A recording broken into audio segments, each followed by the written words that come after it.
अब हो जाएगी शादी, जो कहना है कहो ना। ए सुनो ना मेरे बाबू मेरे सोना, तुम इश्क में ना रोना।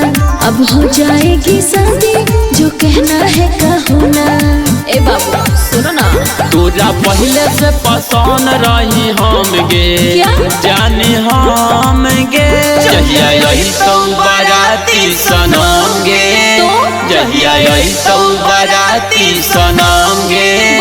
तोरा मालावे में फेंक दे बम गे, जहिया यही तो बाराती सनम गे। तोरा मालावे में फेंक दे बम गे। ए बाबू ऐसा मत करना।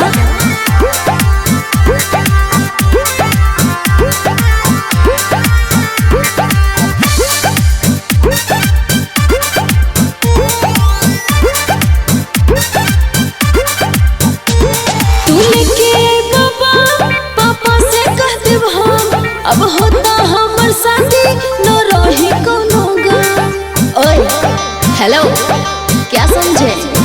जितना बोले के हाँ बोल, हम ता दिले बानी छूट। तोरा राजा जी से पहले गोदान देनी हमी कूट। ज्यादा मत बोलो।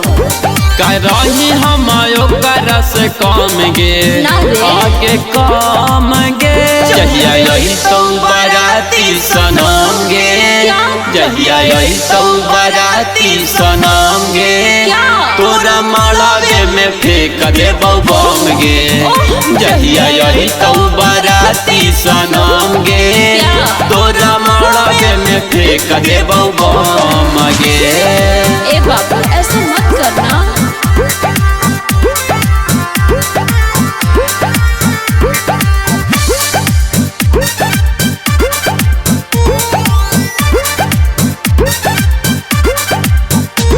सुना ये भरती सुना, तू हमर बात सुना। धूमधाम से होई शादी, भाग गइल कोरोना। ए क्या समझे?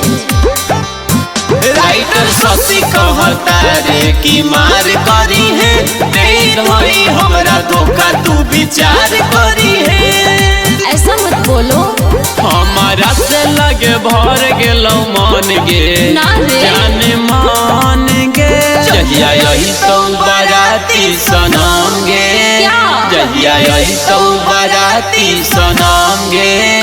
तोरा मालावे में फेंक दे बम गे, जहिया यही तो बाराती सनम गे। तोरा मालावे में फेंक दे बम गे। ए बाबू मिलने आऊंगी ना। I love you.